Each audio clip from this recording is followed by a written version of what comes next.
Morning people, welcome back to F Politics. If you're furious right now about the fact that Ricky Jones was found not guilty of inciting violence, but Lucy Connolly went to jail for inciting racial hatred, it's because you have zero empathy for black and brown people. It's because you're racist. Let's get this out of the way first. Lucy Connolly tweeted that people should burn down the hotels that were housing asylum seekers, and then she was charged with inciting racial hatred. She then pled guilty to inciting racial hatred. And do you know why that might have been her best option? Because her tweet also said, if that makes me racist, so be it. So she admitted to the crime before she'd even been charged with the crime. That was not some political decision made against her, that was a decision that she made. Then we have ex-Labour councillor Ricky Jones, who was charged with inciting violence for saying this. They are disgusting, nasty fascists, and we need to cut their throats and get rid of them all. And a jury decided that he was not guilty of inciting violence. So anybody blaming this on some political conspiracy to treat white or right-wing suspects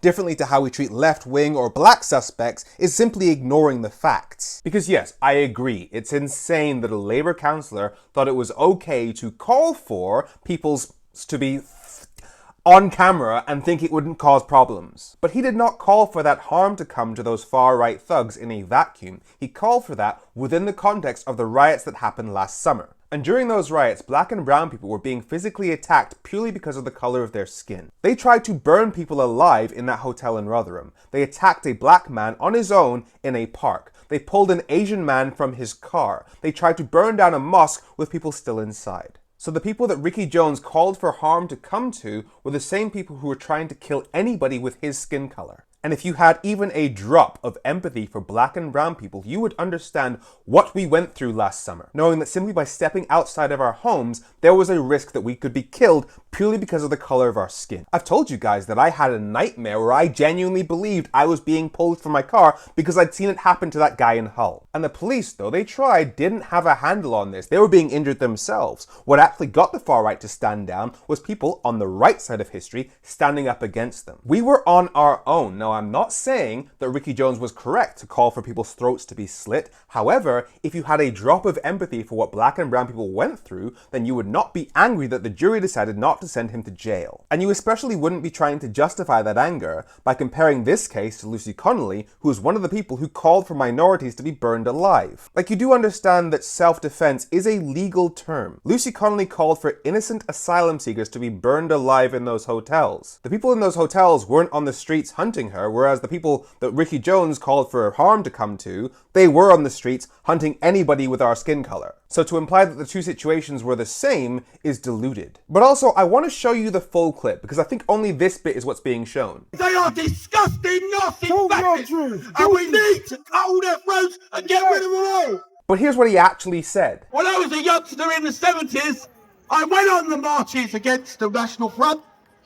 But I've got to tell you a very, very grim story. Our members who work on the transports on the trains, on C2C, yesterday had to go on trains and take stickers off the trains with razor blades on the back of them and razor blades stuck between seats where people sit.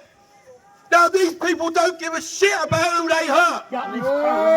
We've got children and women using those trains, destroying the summer relatives. They are disgusting, nasty fascists, and we need to cut their throats and get rid of them all. So he was specifically talking about people who were leaving razor blades on trains for kids to find. So when you express anger at the fact that Ricky Jones isn't in jail for inciting violence against those people, you're effectively defending people who tried to cut up children. And meanwhile, anybody on the right wing of UK politics is screaming about two-tier justice. How dare they let Ricky Jones off when Lucy Connolly is rotting in prison? But let's look at the actual stats from the government's website. If you look down that list, you can see that Asian people clearly have it the worst when it comes to the length of sentences that they're given after conviction, followed by black people, followed by white people who have it the easiest. And that's on top of the fact that black people are at least 7 times more likely to be stopped and searched by police, even though white people are more likely to have drugs on them when they're stopped and searched. And despite arrest rates being much higher for black people, conviction rates for white people are much higher. which effectively means that compared to black people, if a white person ends up in court, it means there's enough evidence to convict them, i.e. they did it. Whereas comparatively, if a black person ends up in court, it's more likely than with white people that there isn't enough evidence to say that they actually did something. And just to be perfectly clear on what that means, it means that our justice system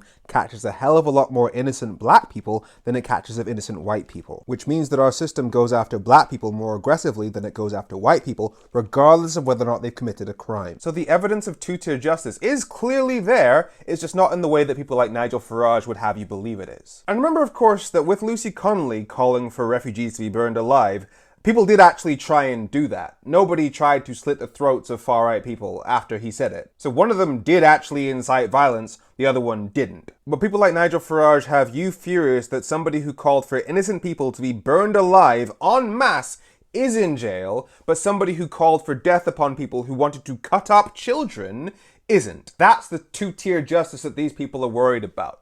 I'm Femi. Make sure you follow F Politics so politics doesn't F you. Have a great week.